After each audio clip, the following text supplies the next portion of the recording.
Shreyas Iyer talent పరంగా తిరుగులేని ఆటగాడు. టీమిండియాకు ఎప్పుడూ కెప్టెన్ కావాల్సిన క్రికెటర్. ఓ దశలో 3 ఫార్మాట్లలోనూ బరిలో దిగాడు. ఆ తర్వాత ఫిట్నెస్ సమస్యలతో టీమిండియాకు దూరమైన సందర్భాలు ఎక్కువే.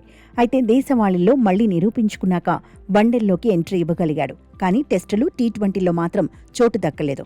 ఐపీఎల్లో దంచుకొట్టిన ప్లేయర్గా ఆకట్టుకున్న భారత జట్టు తలుపు మాత్రం తట్టలేకపోయాడు. సెలెక్టర్లు కూడా పెద్దగా పట్టించుకున్నట్టే కనిపించింది.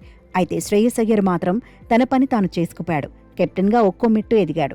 2024లో కోల్కతా నైట్ రైడర్స్ను ఛాంపియన్గా నిలబెట్టాడు. కానీ ఆనాటి కేకేఆర్ మెంటర్ గంభీర్కే ఎక్కువ క్రెడిట్ వెళ్ళింది. అయితే 2020లో ఢిల్లీ జట్టును కూడా శ్రేయస్ అయ్యర్ ఫైనల్ వరకు తీసుకెళ్లాడు. పంజాబ్ కింగ్స్కు కెప్టెన్గా వెళ్లాక ఆ జట్టు రూపురేఖలను మార్చేశాడు.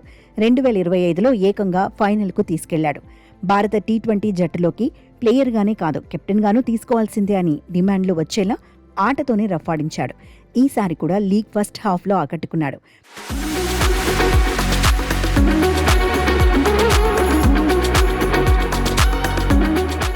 పంజాబ్ కింగ్స్కు తొలి 7 మ్యాచుల్లో ఓటమే లేకుండా చూశాడు.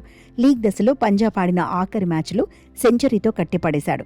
కెప్టెన్గా, బ్యాటర్గా తాను చేయాల్సిందంతా చేశాడు. అయితే శ్రేయస్ అయ్యర్కు ఇప్పుడు ప్రతిఫలం దక్కింది. ఐర్లాండ్తో పాటు ఇంగ్లాండ్తో సిరీస్లకు కెప్టెన్గా ఎంపికయ్యాడు. కెప్టెన్గా ఐపీఎల్లో శ్రేయస్ అయ్యర్ ట్రాక్ రికార్డ్ బాగుంది. దేశవాళీల్లో ముంబైని కూడా సమర్థంగానే నడిపించాడు.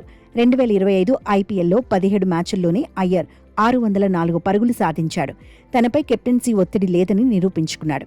ఈసారి 14 మ్యాచుల్లో 498 రన్స్ చేశాడు. ఇదే జోరును అంతర్జాతీయ క్రికెట్లోనూ కొనసాగిస్తే శ్రేయస్ అయ్యర్కు తిరిగే ఉండదు. అయితే ఇదంతా యువ కెప్టెన్ చేతిలోనే ఉంటుందని మాజీలు అంటున్నారు. ఇప్పుడు కెప్టెన్గా వచ్చిన అవకాశాలను వినియోగించుకోవాలంటున్నారు. జట్టును ముందుండి నడిపిస్తూ విజయాలు అందిస్తే సక్సెస్ఫుల్ కెప్టెన్ల జాబితాలో చేరిపోతాడంటున్నారు. వన్డేల్లో వైస్ కెప్టెన్గానూ తన మార్కు చూపించాలంటున్నారు. వైట్ బాల్ ఫార్మాట్లో శ్రేయస్ అయ్యర్ డిపెండబుల్ ప్లేయర్ అనడంలో డౌట్ లేదంటున్నారు.